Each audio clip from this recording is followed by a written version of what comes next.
patreon.com/donate. Mary had a little man.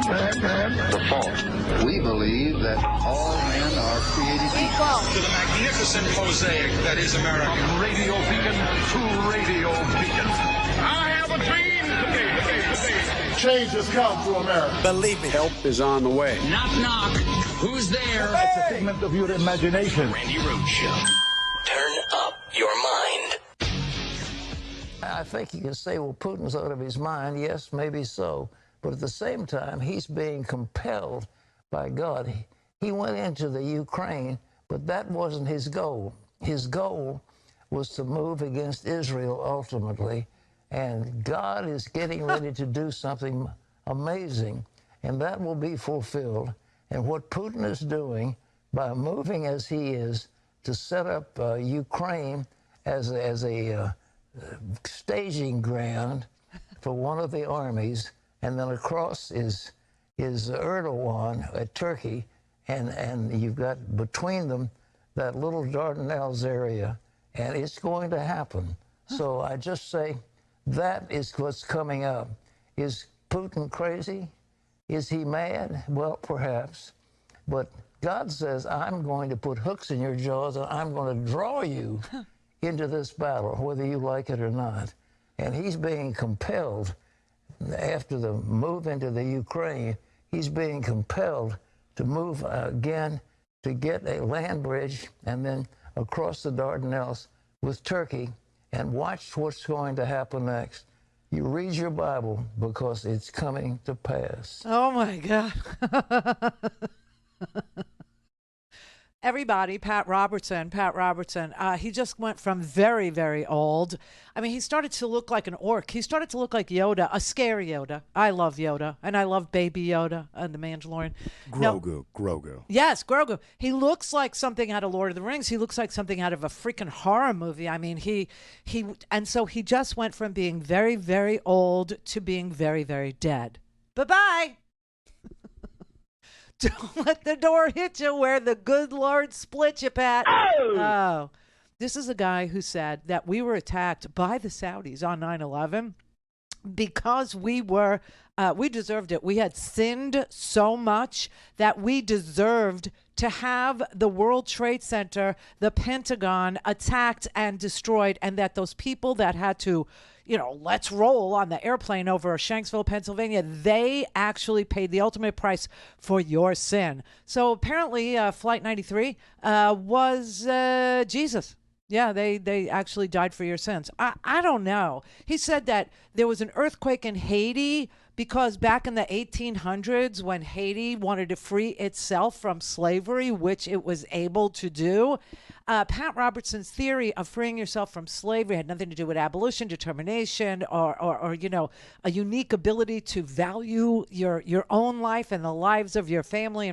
No, it had to do with making a deal with Satan. See, it had to do with the fact that Haitians are in awe and in service to Satan, that they were able to throw off the yoke of slavery by putting on the yoke of satanic worship. Really, he actually said these things on his freaking gigantic broadcast network, which made him a very, very rich man and also had a de facto effect on American politics, a la the Republican Party's politics, to the point where the word Christian was turned into an insult because of this man's greed and his desire to, insert himself into all things political, regardless of the separation of church and state, which is enshrined in the United States Constitution. I mean, this is a guy who literally looked at the people who were suffering in Puerto Rico after Hurricane Maria, who looked at the people that were suffering in New Orleans after Hurricane Katrina, who looks at, Fort Myers over there on the west coast of the giant penis known as Florida. And, after Hurricane Ian actually said that you could pray hurricanes away. I guess he just didn't feel like doing it for New Orleans or for the western portion of Florida or for Puerto Rico. Those were not his peeps. What? So, while he was very, and you know what else he did? He actually, He denounced Donald Trump one time. One time he denounced because Donald Trump was not on the side of the people who were protesting George Floyd's death. And Pat Robertson felt like if you don't side with the protesters who were protesting police brutality, which was captured on videotape, something that Pat Robertson lived and died by, the dissemination of video. Okay, this was his empire. This was his broadcast network. This is how, he literally sold a portion of his broadcast network. The 700 Club, he had other channels. He had other channels that ran soap operas and children's programming, and he sold for $1.9 billion to Rupert Murdoch, his version of the Family Channel, okay, and sold it to Rupert Murdoch for $1.9 billion. $1.9 billion, and didn't do jack crap about anything Christian. Didn't do anything about just literally raised money off of the people least situated to give him money. And now today I go and I check the website for this, and they're asking for your donations, not to bury him. I mean, the guy was a multi-billionaire, but to show that you care about his immortal soul or some such crap through money giving. I don't know. How's it go? Easier for a camel to pass through the eye of a needle than a rich man to get into heaven? Mm-hmm. Is that how it goes? That's how it goes. That's how it goes. He apparently didn't read that portion. He skipped that one. Yeah, he skipped it. They skip a lot. But anyway, he said that Ken Paxton, who's now been impeached in Texas after being under federal indictment since 2015 for securities fraud and 20 other impeachable offenses that he committed since then, he actually said that when Ken Paxton filed a lawsuit challenging the results of Donald Trump's election in 2020 in Georgia, and when Ken Paxton, the Attorney General of Texas, which voted for Trump, there was no issue for Texas. And they're going to make a big deal now about where Jack Smith files this indictment. Does he do it in Florida? And, if he gets the venue wrong, the whole thing gets thrown out. But meanwhile, Ken Paxton, who had absolutely no standing in Texas, because nothing, nothing went against what Ken Paxton wanted to see happen in Texas with regard to Trump's election. But he filed on behalf of Wisconsin, he filed on behalf of Georgia and Arizona, right, to the Supreme Court. Well, this very religious, pious man, this man who knows the Bible, backwards and forwards, except for the parts that he, scratched out. Well, did he scratch it out or did he underline it? It's a question. But anyway, he said that Ken Paxton's Supreme Court filing was a miracle, that God was moving through Ken Paxton. No, I'm not kidding. God has always been. He also said that when Eric Bolling at Fox News, I mean, if you wanted to see what he looked like, before he became this troll, I could play you that, but I don't think you really are that interested. Although you should be, because this man is the founder of something called the Christian Coalition. He is the founder of the 700 Club. He is the founder of the 1994 Republican Revolution. Him and Newt Gingrich decided to exploit Christianity and tell them that Jesus was somehow not a liberal. I don't know.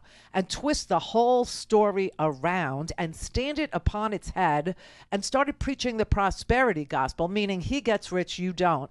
But anyway, he literally said that that it was that if you so Eric Bolling, so disgusting, sent dick pics. I don't know how else to say it. I'm kind of rolling it through my mind. He sent pictures of his penis, of his phallus. That's even cleaner, right?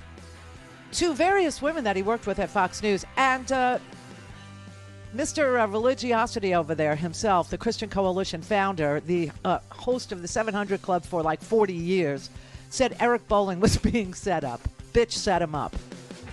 And also said Protestants are the Antichrist, right?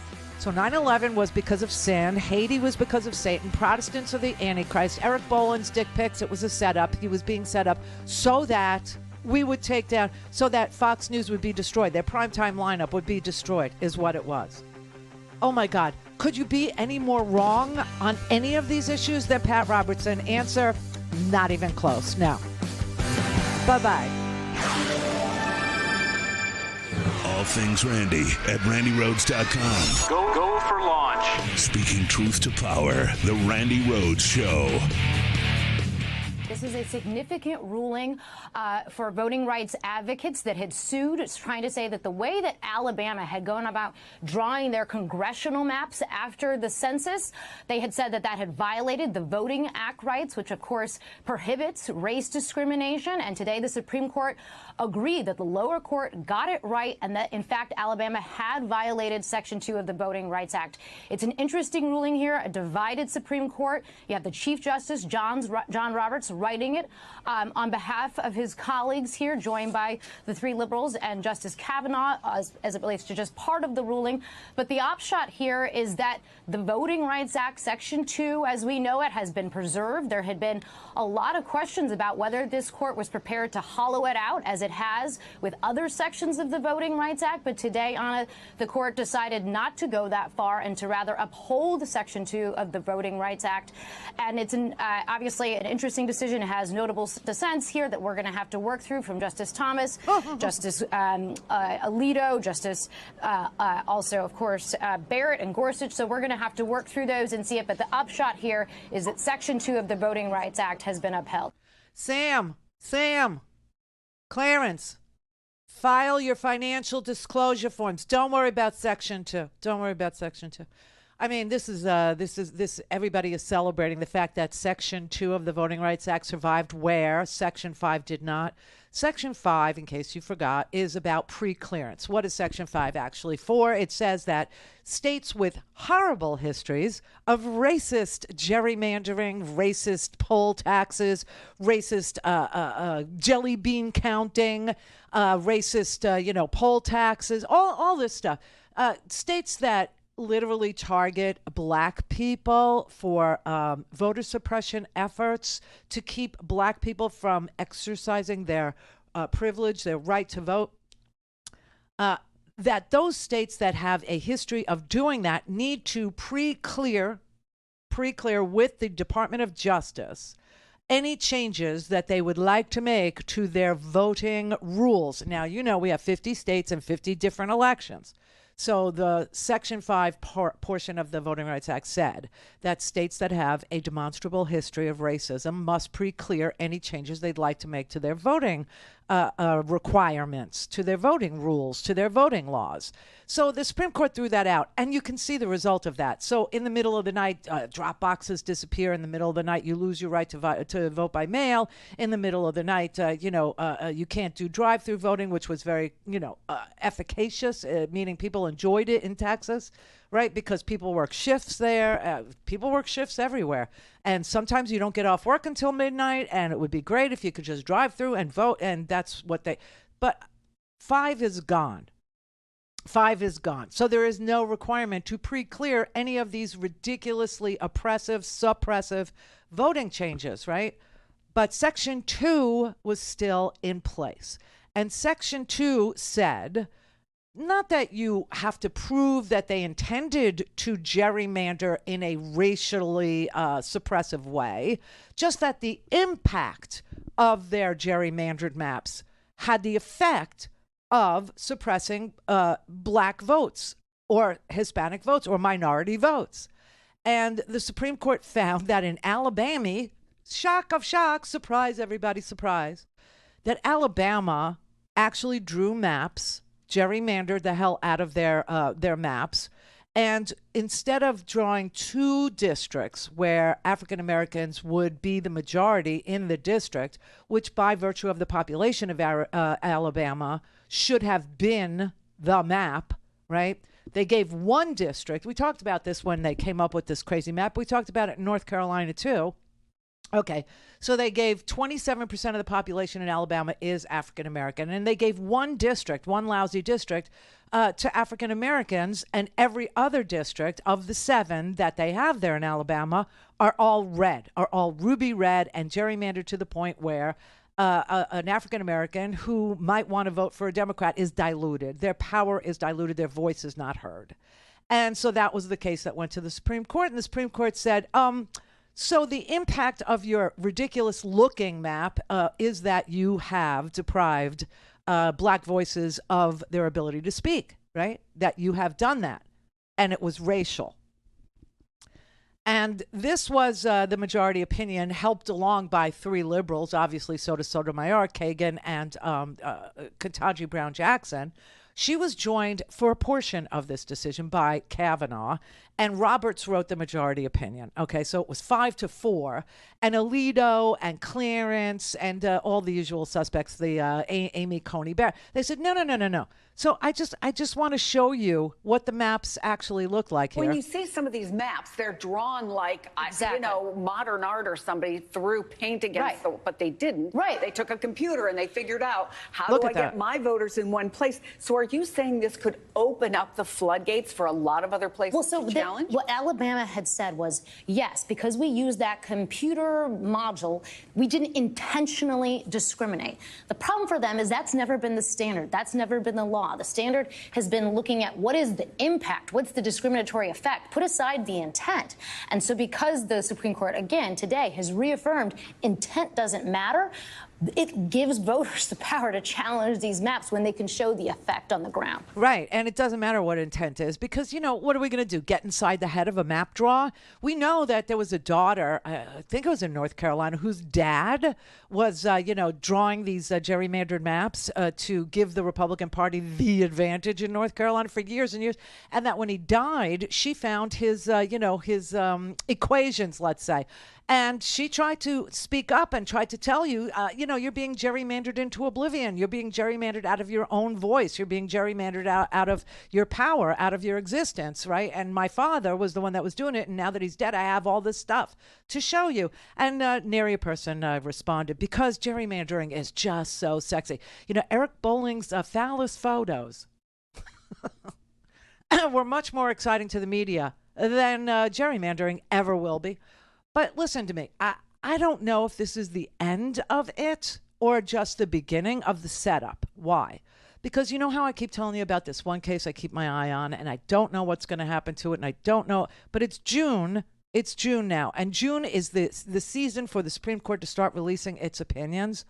And I don't know if it's going to be this summer or if they're going to hold back and have more oral arguments on this case called Moore v. Harper, right? Or Harper v. Moore. I always get it backwards. I'm sorry. That's just the way my mind works. And Moore v. Harper or Harper v. Moore would actually say it wouldn't rule on gerrymandering, which is what this case was about. It wouldn't rule on the impact of racial gerrymandering, which is what this case was about. It would say that the results of an election could then be decided by the legislatures, right? The independent legislature theory, that's what Moore v. Harper concerns itself with. Now, it began in the court with a gerrymandering question. North Carolina gerrymandered its maps. Alabama gerrymandered its maps. We got the decision on Alabama, nothing about North Carolina. So I don't know what's going to happen with the independent legislature theory going forward.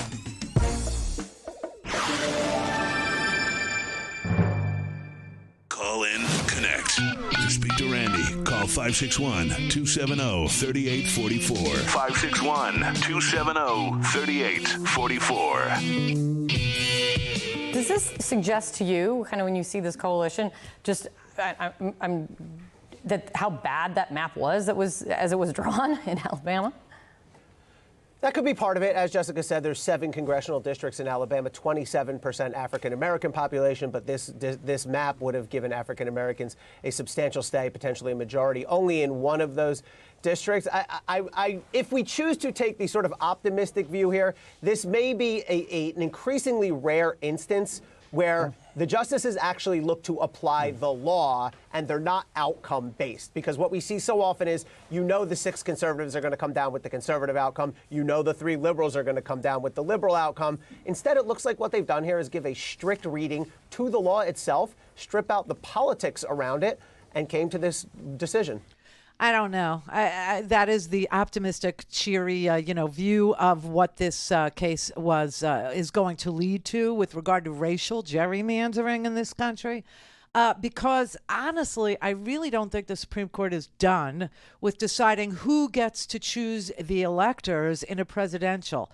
I really don't think they're done with that. I think they're going to revisit the question of the independent legislature theory in this Moore v. Harper case. And if they do, and they come down on the side of, well, there really is no right to vote in a strict reading of the Constitution. It's a function of state legislatures that there is voting going on in this country in a presidential election. It is a function of the state legislature to choose the manner in which the electors are selected. And thus, if the state legislatures would like to say, we don't need no stinking election, we don't need voting, we don't need ballots, we decide the manner in which we apportion the electors alone. And so we're just saying we don't want to be bothered with the cost and the expense and the emotional contretemps of counting ballots and casting ballots. We just don't really, And if the Supreme Court actually goes there and says that, you're going to see states, and I'll let you guess which ones you think it might actually start in, Texas.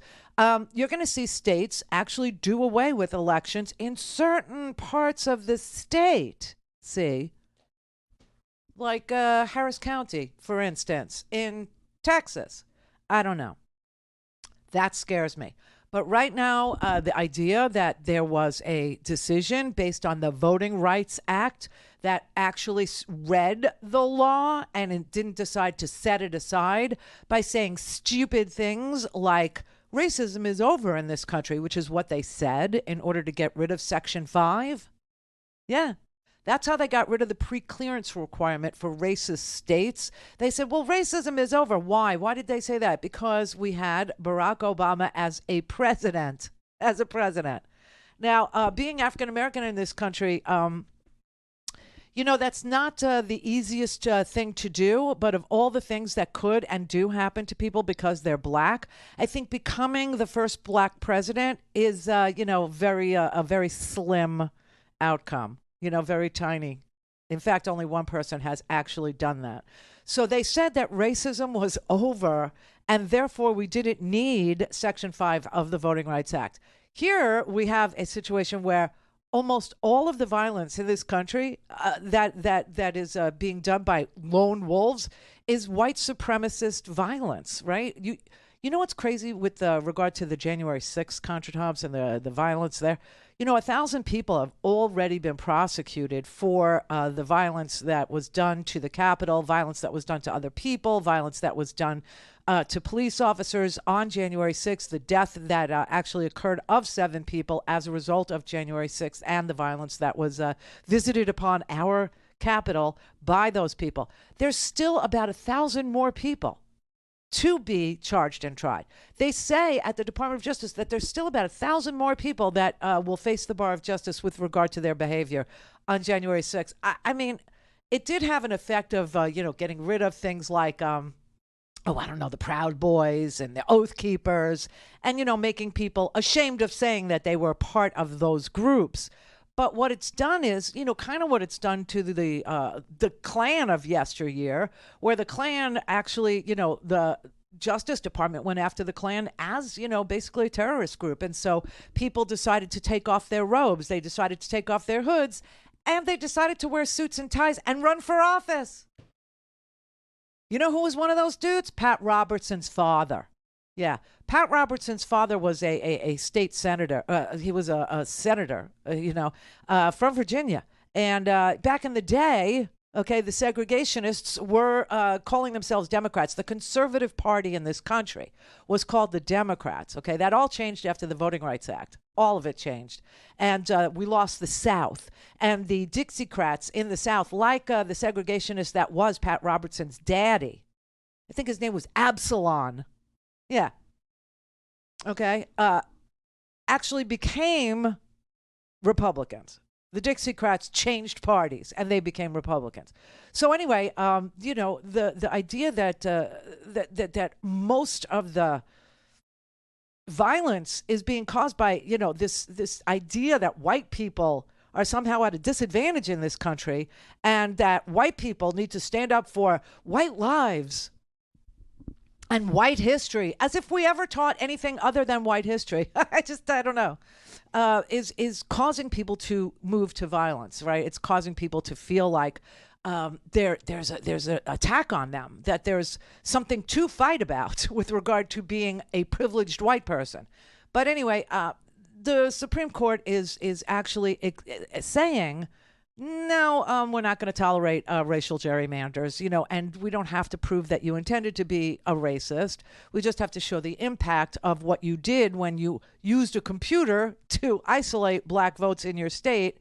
But that doesn't take off the table the idea that the legislature in the states is exactly where the Constitution says the manner that's deployed by the state to choose the electors is something you can't argue with.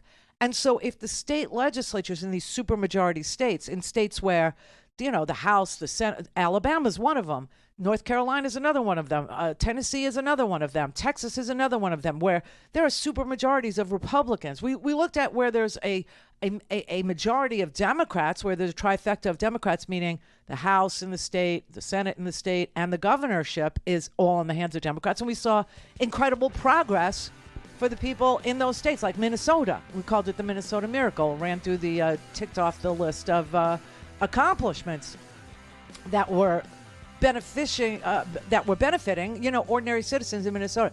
However, in Republican states, when you see supermajorities, you see them use it to protect their own power over and over and over and over again, to limit access to the ballot box. Well, the ultimate limitation on who gets to go to the ballot box is whether or not there will be one, whether or not we need elections. And that's what Moore v. Harper is actually contemplating. And so I just think you need to be aware that this is a good day if you care about, racism being spotted and stepped on.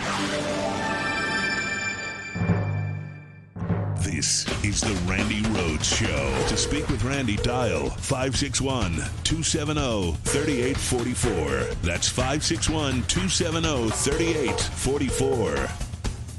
ABC News learning that former President Trump has recently received a target letter from Special Counsel Jack Smith, warning him that he has been the subject of an ongoing grand jury investigation into his possible mishandling of classified documents.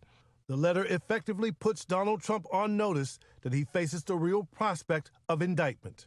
I was a federal prosecutor for many years. Whenever I sent a target letter out, that meant that I was planning to indict. Prosecutors have been investigating whether Trump illegally took classified documents from the White House and whether he obstructed the government's efforts to retrieve the material. In 2021, Trump haggled with the National Archives for months over whether he had returned all government records as required by law when he left office. He eventually faced a subpoena after returning some classified documents that were so sensitive that they alarmed the FBI. Trump always maintaining he's done nothing wrong. If you're the president of the United States, you can declassify just by saying it's declassified, even by thinking about it. A critical moment in the investigation came when a Trump attorney issued a statement saying that all documents had been turned over.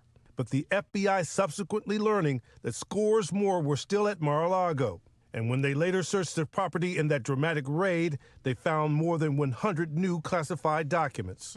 In recent weeks, prosecutors stepping up their efforts, interviewing scores of Trump's closest allies, including his former chief of staff, Mark Meadows. On Wednesday, Trump spent part of the day on social media confronting his legal issues. He said he had not been told he had been indicted, but did not indicate he had received the target letter. According to Justice Department policy, now that Trump has been notified that he faces the potential of indictment, he's afforded the opportunity to make himself available for questioning and to offer additional evidence. But Trump apparently has not given any indication that he plans to cooperate. So with that target letter sent days ago and with no response, prosecutors could seek an indictment anytime. I mean, today is Thursday. We were told today. So I'm still waiting. I mean, really, today is Thursday. It's Thursday! Jack. I don't know. I don't know if there'll be something today. And if there is something today, it's going to be strictly on the documents. It won't be on January 6th. And I know this because, they're not done taking testimony from people that were, part of the insurrection. They're not done. I mean, I heard Steve Bannon just got a subpoena. I don't know if he just got a subpoena or we're finding out he just got a subpoena. I don't know. And that's why, you turn to TV lawyers. you just, hope for the best is what it is. You hope for the best. You hope they get their reporting right. But I will tell you, yesterday I was getting phone calls. I didn't take them because I couldn't confirm or deny. But people were calling me going, that Mark Meadows entered into a plea agreement. He actually pled guilty to some crime in exchange for, his testimony and a lesser sentence. And I know where you were reading it. I know you were reading it in the, the English newspaper, The Independent. But then by the end of the workday yesterday, the lawyer for Mark Meadows, a guy named George Terwilliger, actually said that the idea that Mark Meadows pled to something is bull. I can't even say it. But, that's what he said. He called it bullcrap, except he said it. He said that is just not true. So you're not supposed to know. That's the whole point of a secret grand jury proceeding. And you should be very happy that there are no leaks from the secret grand jury proceedings. There are two. There's one in Miami because, you kind of want to bring the charges where the crime occurred. Now, the pilfering, the stealing, or the moving of the documents happened in D.C., right? And then the cover-up or the obstruction of having those documents, the lying about those documents, the signing off on, we gave you everything, regarding those documents by Trump's lawyers, happened in Florida. I don't know if the flooding at Magaloco, the pool flooding story, I don't know if that plays a role in the obstruction. I have no earthly idea. And that is how it's supposed to be. D.C. obviously was the site of the insurrection. D.C. was obviously the site where Bannon, was saying it's not going to look anything like you think it will. Just strap in, everybody, because tomorrow all hell breaks loose. Remember that?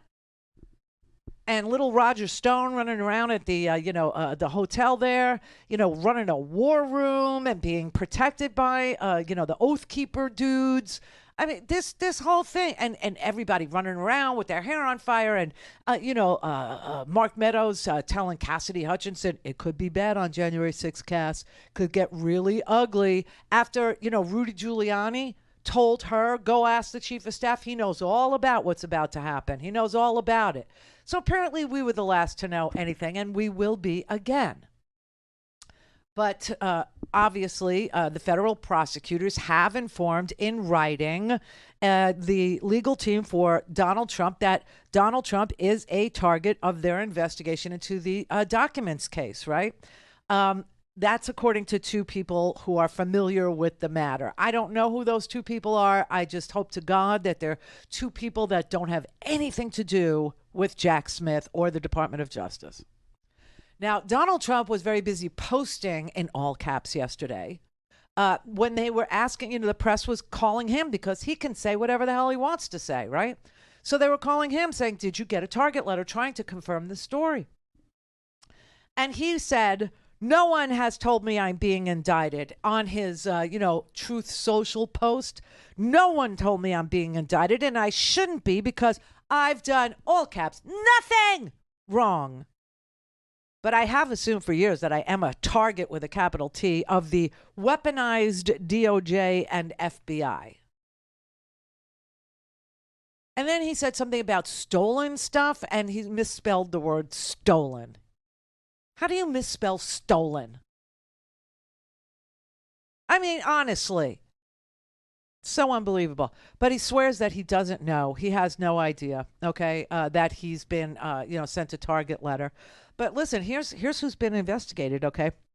Almost the whole staff at Magaloco, okay? 20 members of the Secret Service detail, the president's Secret Service detail, 20 Secret Service agents. Some witnesses, handful, some from Magaloco. They have appeared before the grand jury in Miami. It seems like the Miami grand jury started hearing evidence last month.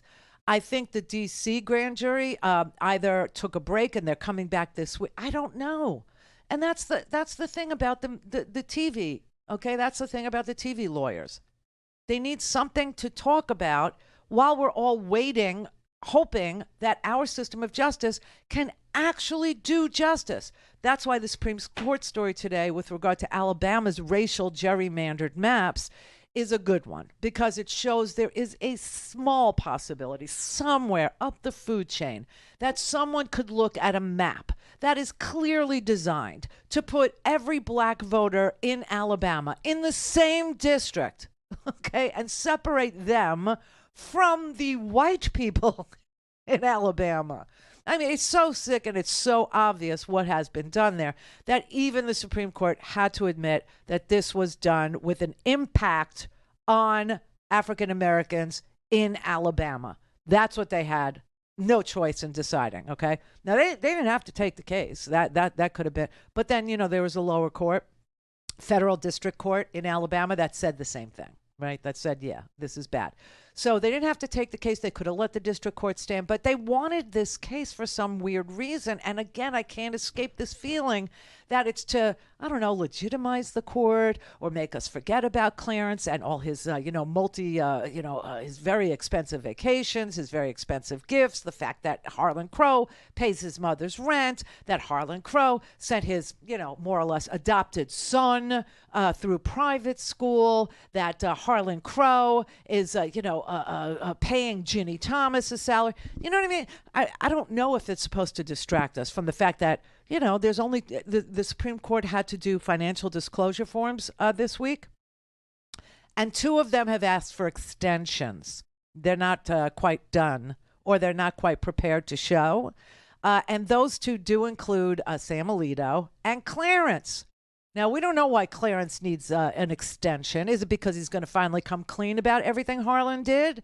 Or is it because he's trying to cover up additional things that he received? I will tell you this. This is so crazy. Ketanji Brown Jackson, when she did her financial disclosure, which no one is talking about, do you know what? You have to report the threshold is any gift worth more than $17,000. Okay? Ketanji Brown Jackson declared a beautiful flower arrangement that Oprah Winfrey sent her as a congratulations gift that was $1,200. Now, that's a hell of a beautiful thing, $1,200 worth of flowers. But it didn't even meet the threshold of having to declare it, and she freaking declared it. Do you see the difference here? Clarence's wife, Robert's wife, they make millions of dollars doing things that directly affect cases that come before their husbands, and nobody knows anything about it. But Ketanji Brown Jackson actually says, Oprah sent me $1,200 worth of flowers, and I want to come clean. Amazing.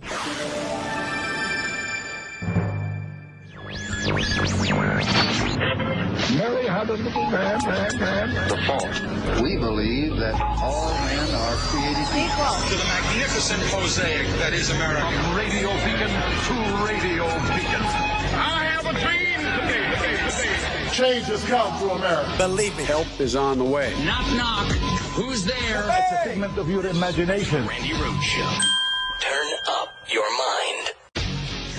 Well, news was breaking in the Mar-a-Lago investigation today. We learned of a significant development in the other case that special counsel Jack Smith is working on. A D.C. grand jury has subpoenaed former Trump advisor Steve Bannon in the investigation into January 6th. NBC News reports the subpoena was sent out in May, requesting documents and testimony from Donald Trump's former chief White House strategist and longtime ally. Given what we know about Bannon's actions and his proximity to Trump, both before and after the 2020 election, the special counsel will likely have quite a few questions. Here is Steve Bannon just a few days before voters went to the polls. And what Trump's going to do is just declare victory, right? He's going to declare victory. But that doesn't mean he's the winner. He's just going to say he's the winner. Oh, my God. Prescient. The special counsel may also bring up a phone call Mr. Bannon made to President Trump in late December, urging Trump to take action on a certain upcoming calendar date. Quote, people are going to go, what the F is going on here? We're going to bury Biden on January 6th. Effing bury him. The special counsel may want details about what happened in the command center at the Willard Hotel, where Bannon and assorted Trump loyalists strategized to overturn the results of the 2020 election. There may also be more than a few questions about this comment that Bannon made on his podcast the very day before the Capitol attack. All hell is going to break loose tomorrow. It's all converging, and now we're on, as they say, the point of attack, right? The point of attack tomorrow. I'll tell you this. It's not going to happen like you think it's going to happen, okay? It's going to be quite extraordinarily different. And all I can say is strap in. Genius. Absolute genius. Just put it on tape. Just put it, get into my video archive. Get into Alex Wagner's video archive. Get into CNN's video archive by broadcasting it. Now, the only way to explain this is that they really did think that they were above the law. They really did believe that they could rig the election. They really did think that they could anoint Donald J. Trump, the 45th president of the United States, yet again for another term. They really felt like they could control this country. They thought that they had it down, that they could control it. Bannon was already, telling you what he was going to do with this second term, right? He was going to fire everybody that worked for the civil service. He was going to fire everybody that works for the federal government, and he was going to pick 4,000 people, 4,000 hand-picked Trump loyalists, and insert them in various, different departments across the government of the United States. So because that was the mistake he said they made. The only mistake that Bannon thinks that Donald Trump made was not purging our government fast enough or big enough. He didn't go big. And he should have done it. He should have gotten, people at the GAO, the Government Accountability Office. He should have gotten the IGs. He should have gotten the people at GSA. Remember that girl that didn't want to hand over the keys? Remember that? She didn't want to give them to Biden. Yeah, they needed more people like that. And that he thinks was the only mistake they made. So he was literally, these are geniuses. These are absolute geniuses. Like Stuart Rhodes went on Alex Jones' show and announced that he had done recon on the other side of the Potomac and put weapons there. This is, you could either say it's brazen. You could either say that they felt so confident in their ability to steal from you your voice, your right to vote, and they still do. Or you could say that they were just, a bunch of Keystone cops, and they were bumbling fools. They were morons who put it out there on tape. I don't know. But, Roger Stone is part of this, and Bannon, obviously. I guess Ali Alexander, one of the guys that were. And do you know how many people Mark Meadows has in his text messages? I do, because they were published, those text messages. In fact, if you'd like to see a portion of them, about 23 pages worth of Mark Meadows' text messages to various members of Congress about January 6th, you could just visit my homework. Either go to randyrhodes.com and click on homework, and you'll get it there. Or just, become a free subscriber if you don't feel like paying anything at all for my services that I render on Substack, randyrhodes.substack.com. And there's a homework section there, and it's free. I don't charge a damn thing for this curated news. And one of the things that's in there today are some 23 pages of Mark Meadows' text messages to about, I don't know, I'm going to guess 12 members of Congress. We are hardly done with January 6th. We are hardly even close to being done with the culprits and getting the culprits of January. Are you telling me that Mo Brooks and Andy Biggs and Marjorie Taylor Greene, who also put it on tape and tweeted it out that she had just come from a White House meeting where they were discussing January 6th, pre-January 6th? Are we supposed to forget what we know? Are we supposed to be like total idiots now in order to survive in the United States of America? I say no. We remember all this stuff. We know that Matt Gaetz and the whole host of Alyssa Farah, who's now, on The View picking fights with Sonny Hostin. I don't know. I don't watch. I just see the clips like most of us do because most of us are working. But I see them going at each other. And Alyssa Farah, she's on The View now. And she was part of this texting group. She got text messages from Meadows, too. Everybody knew what was going to happen with regard to violence and the chance to hang Mike Pence. Even Mike Pence knew. And Mike Pence literally lawyered it. Okay, remember he went to that justice, the retired uber conservative justice who testified at the January 6th Select Committee. That Mike Pence went to him and he told Mike Pence, there is nothing in the Constitution that would allow you to stop a congressional proceeding or disregard the results of 50 certified elections in the 50 states or accept fake electors or other alternative electors or whatever you think you might want to do. There's nothing. You can't do it. You have no authority to do so. But it didn't stop him from going and talking to him. It didn't stop him from making a million phone calls to various lawyers, asking them, can you find anything where I can still be loyal and express my fealty to my fantasy lover, my imaginary lover. You know Mike Pence freaking worships Donald Trump in a weird way, right? I mean, the way he looks at him, it's creepy. But anyway, Mike Pence, by the way, I don't know if you saw this Fiesta Bowl of fun last night on CNN. I mean, they gave this man 2 freaking hours in a town hall, and he went on and on and on and on in that weird way that he has, where, I mean, he almost assumes that, God has chosen a side, as if there's only two, that the omnipotent, the all-being, all-knowing, the Alpha and the Omega has chosen Mike Pence to be the vessel.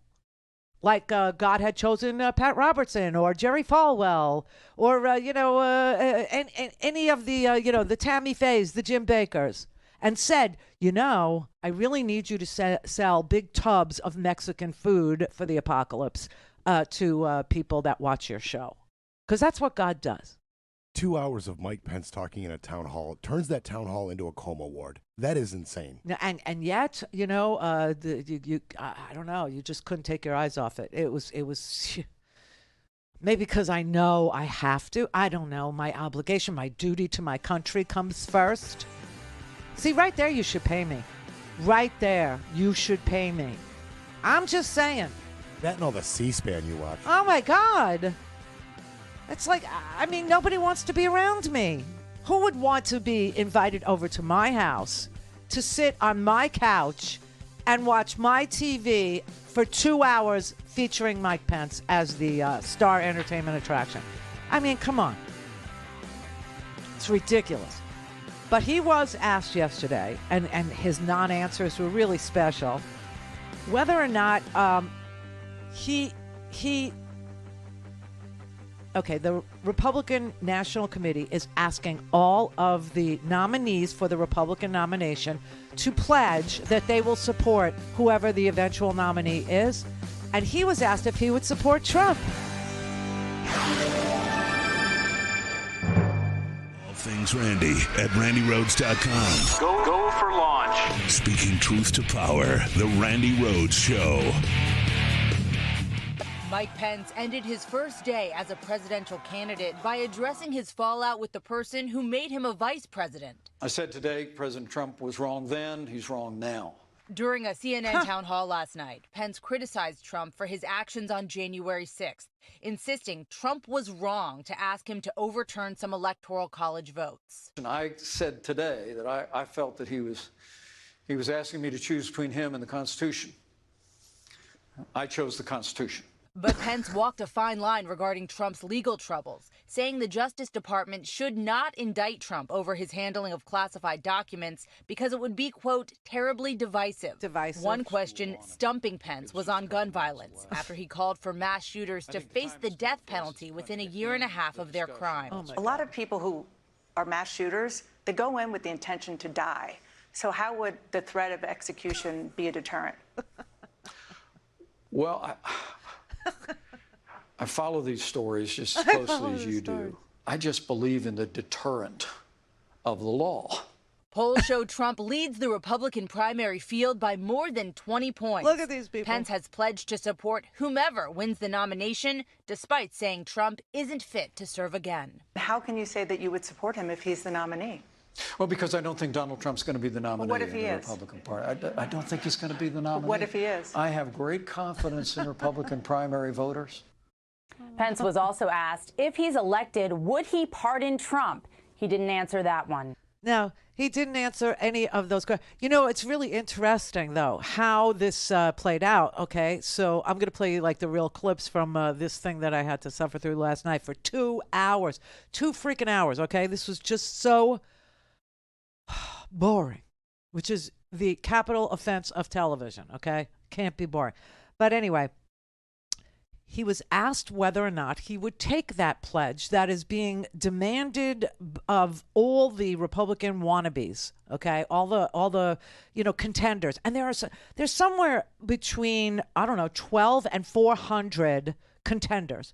Okay, there's somewhere between 12 nominees or 12 wannabe candidates for the Republican nomination and 400. I mean, there are people, they're all super rich. This is really pretty much all you need to know. I mean, Doug Burgum, anybody? Okay, then. Yeah, Doug Burgum is a billionaire, but he hates being called a billionaire from North Dakota. He's the governor of North Dakota, the Republican governor of North Dakota, a former software executive and billionaire. He's running. Anybody ever, okay. Who else? This guy named Ryan Binkley. Anybody? Ryan Binkley. Yeah. Okay, he is a pastor / investment banking firm CEO. I swear to God. From Texas. Ryan Binkley. Also, an extremely wealthy dude who wants to run for the Republican nomination, okay? Perry Johnson is a guy who cheated to try and get on the ballot in Michigan, to run in Michigan against, what's her face? She's a great governor. I don't know why I just blanked out on her name. Gretchen Whitmer? Yes, Gretchen. He literally forged the signatures in order to get on the ballot to run for governor against Gretchen Whitmer in Michigan. That's not a deterrent for him. He feels like he's got a chance in the Republican Party to be the Republican Party's nominee. Yeah, he cheated him in.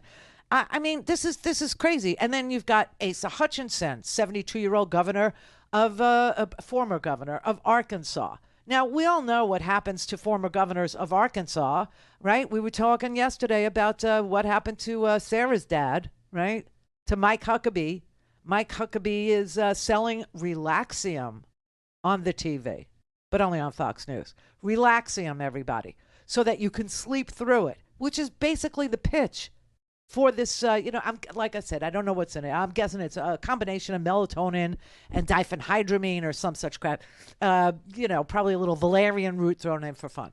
But he's literally telling people on Fox News in the commercials as the spokesperson for Relaxium to sleep through it and be happier. It's really creepy. So you got Asa Hutchinson, the 72-year-old former governor, whose brother is Tim Hutchinson, who is a lobbyist. I don't know if he's still working as a lobbyist, but when I knew him, and oh yeah, I knew him, he was a lobbyist with a very, very, very interesting drinking problem. And so Asa wants to run. You got Vivek Ramaswamy. Don't forget him. Also, a multi-millionaire. Somebody said he was worth about $600 million. Also, a software dude, one of those guys. Okay. You got, Tim Scott, the only black person in the race. Chris Christie, who is, oh my God. I don't know if you saw what Chris Christie had to say about the Trump grifters, but he is literally going to assassinate Donald Trump as best as he can. He's gonna try so hard. I say we get him on the stage. Get him on the stage. And, there are rules about how to get on the stage, right? You have to have at least 1% in 20 states or territories. You have to have 40,000 unique donors, okay? So there are some requirements. They're minimal, though. Minimal for a guy like Chris Christie. I mean, he can do. But Chris Christie, holy crap, listen to this. Listen to this little bit. Let me tell you something, everybody. The grift from this family is breathtaking. It's breathtaking.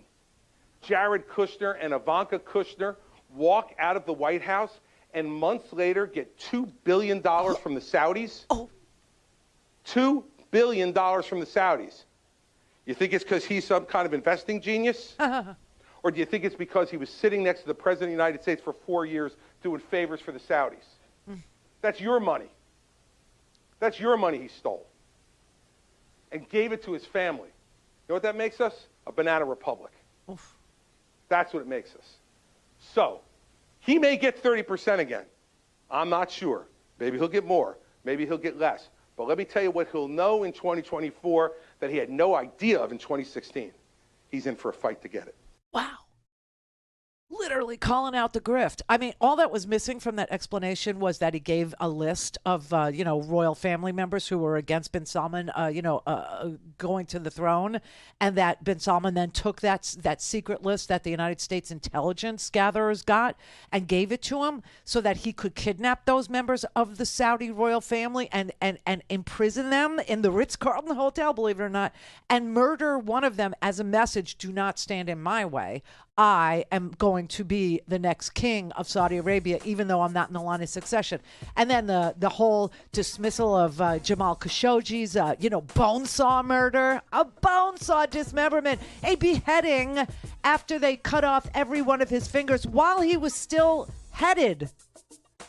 So he would feel that pain and then just chop him into pieces and put him in garbage bags and get him out of the embassy in Turkey. So sick. Plus the Live golf tournament deal. I mean, all of it. And then Jared gets $2 billion for, giving him the intel list.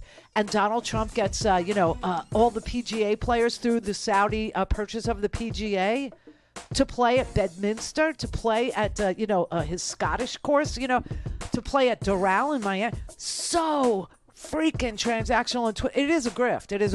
But I never heard anybody on the Republican side ever say it. Somebody's really going for it. Connect. To speak to Randi, call 561-270-3844. 561-270-3844. Okay. Mike Pence does not do hypotheticals. Unless he does. You just spent a lot of time, both here and earlier today, explaining why you think that the former president did not uphold his oath to the Constitution.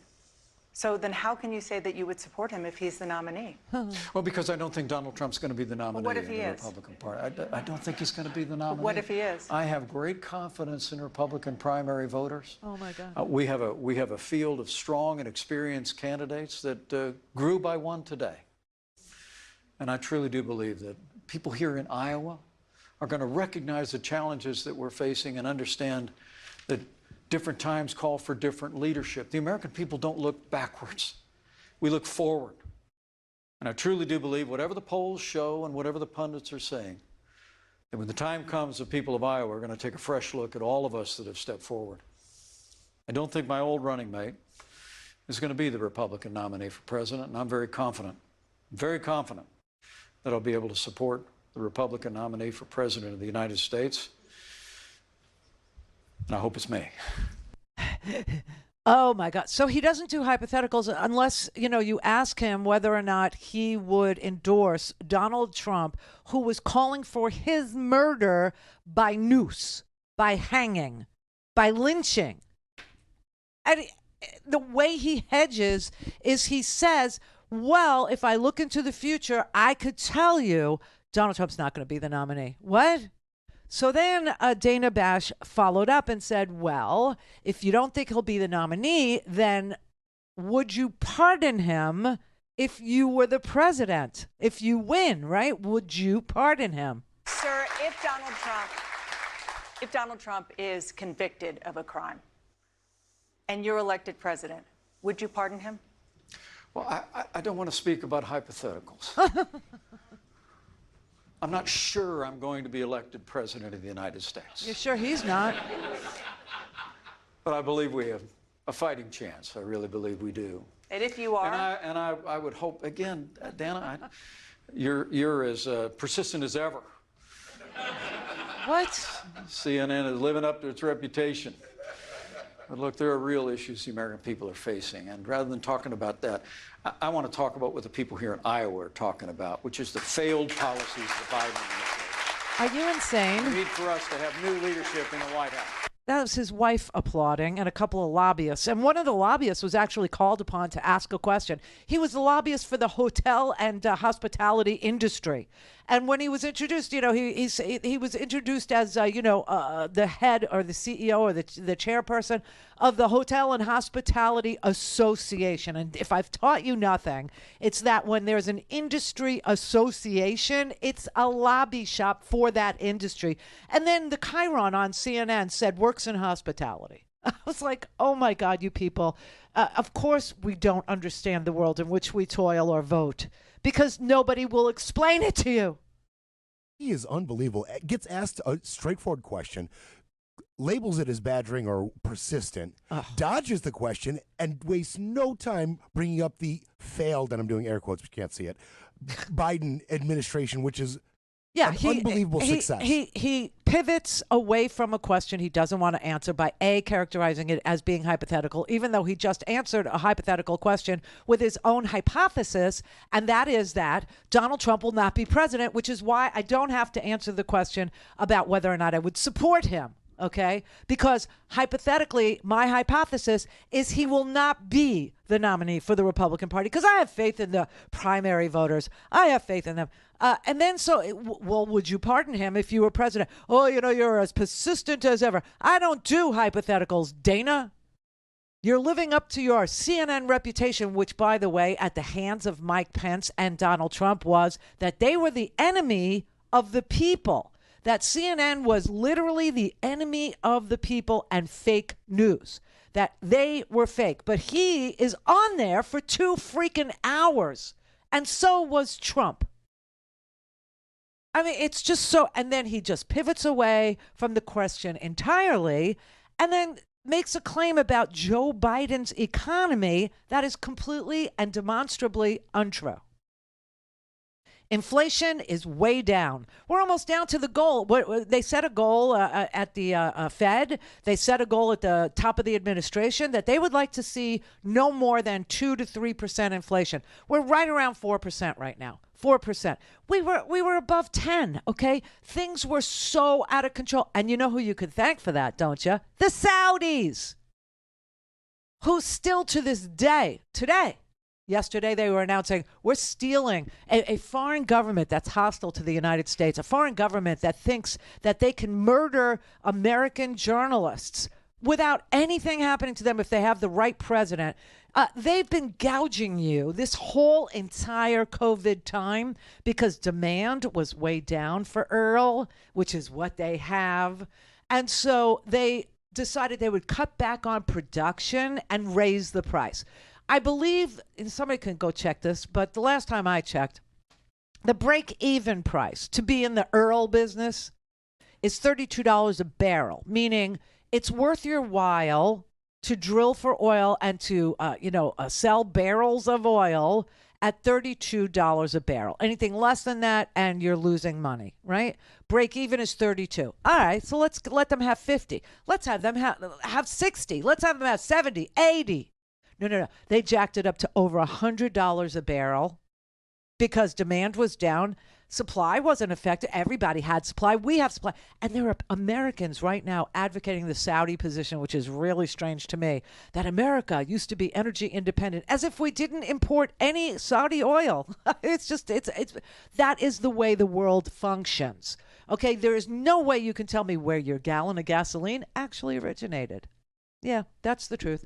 But anyway, so the Saudis who are gouging you, the Saudis who do all this crap to you, the Saudis who are buying a foreign hostile government is going to buy the professional golf tour, okay?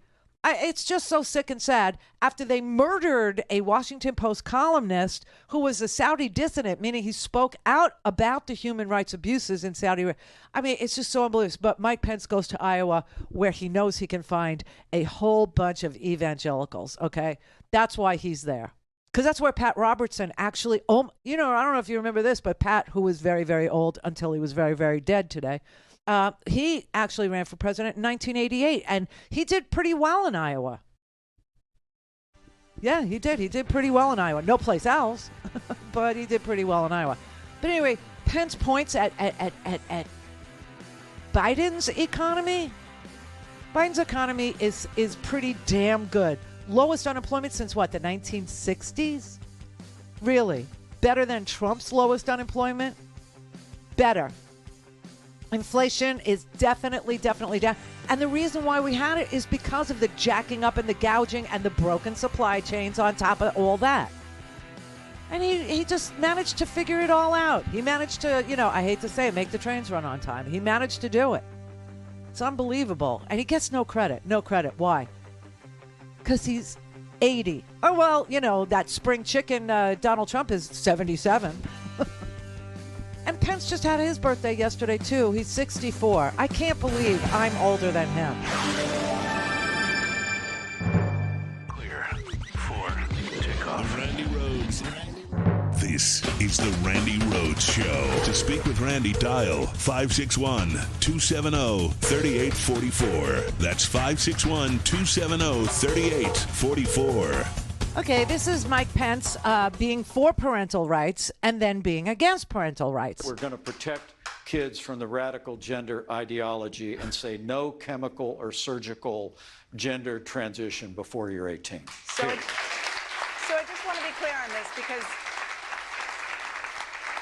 you are so adamant about parents' rights. But in this particular case, parents who say that along with the doctors, that what is best for their kids, what their kids feel most comfortable with doing is a gender transition, that the parents should not be allowed to do that for their kids.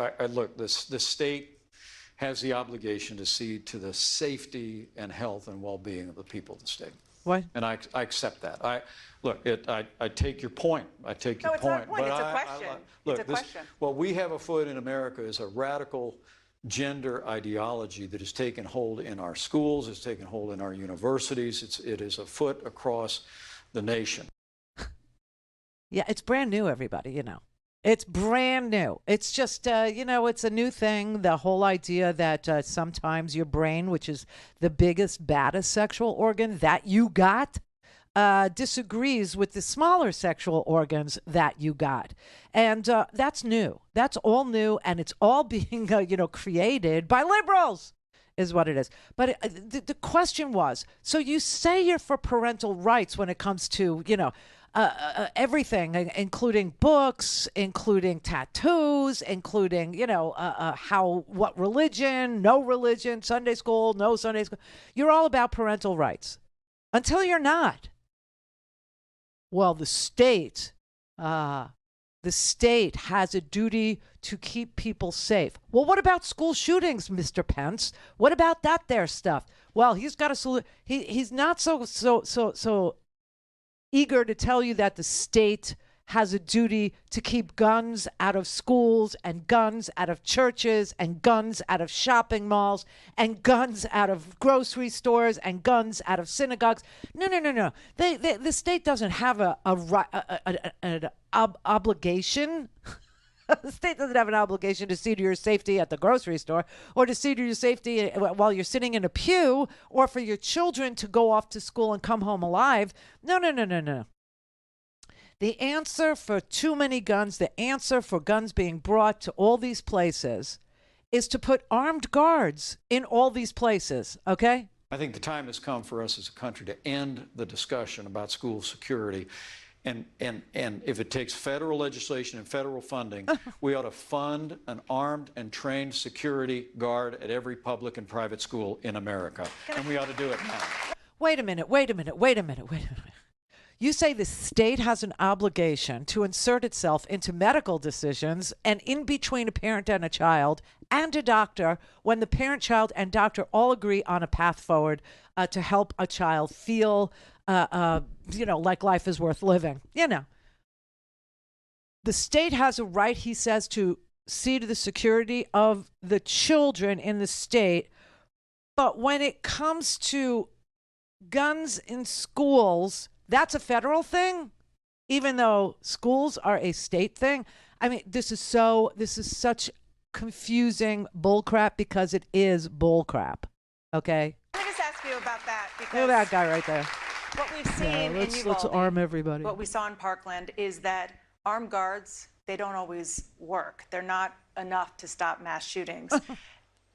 What do you say to that? I mean, we've seen it happen where there have been armed guards and it didn't stop somebody with a semi-automatic weapon. Well, it's number one. That's why I always say trained and armed. You know, in the state of Indiana, I was literally, I'd been elected governor, but I wasn't sworn in yet when Sandy Hook happened.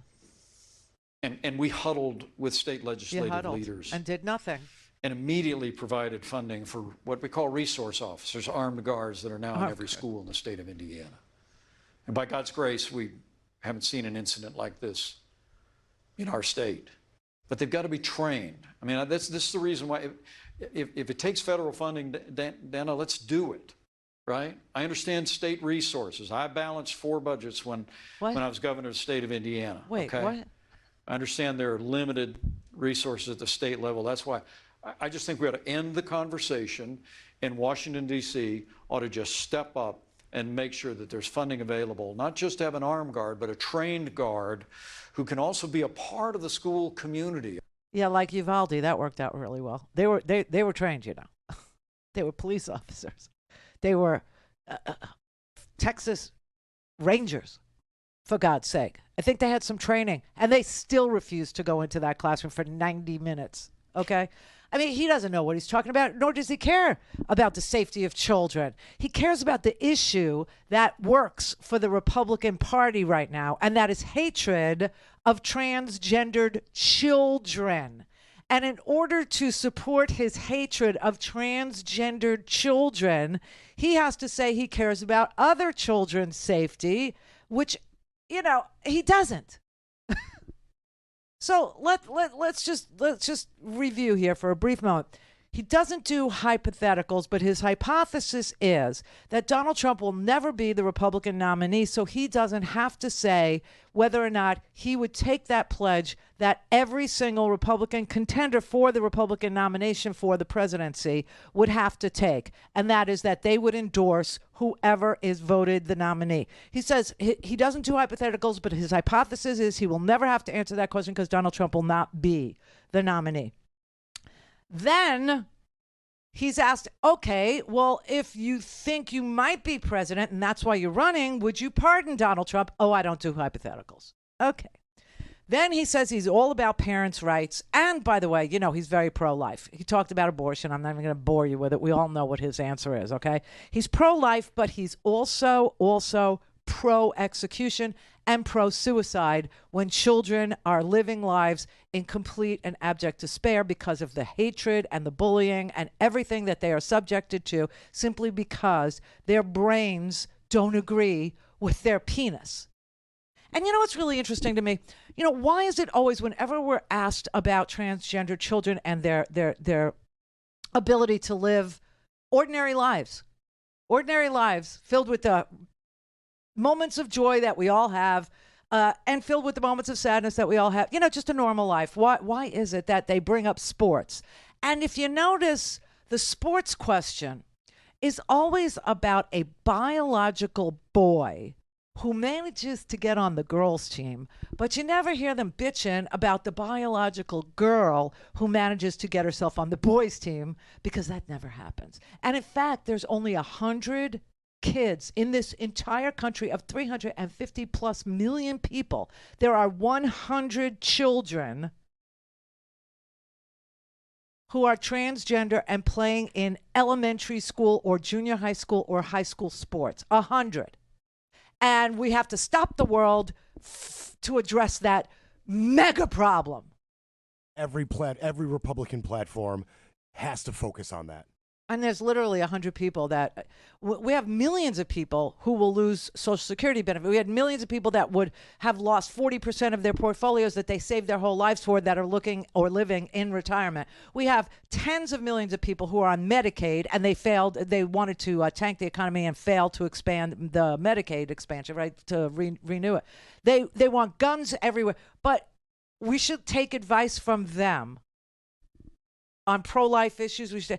I mean, it's so bizarre, okay? And then this pro-life man, when he was asked about, you know, the shooters don't even care if they die. In fact, some of them do it to do, you know, suicide by cop, right? And he said, okay, so here my answer is execute them within a year and a half. Execute them. The pro-life man is standing on a stage talking about execution. The pro-life man is standing on a stage saying, let teens commit suicide because there's no hope that they can get any medical attention for anything that has to do with, transitional gender issues. Okay? They're not allowed.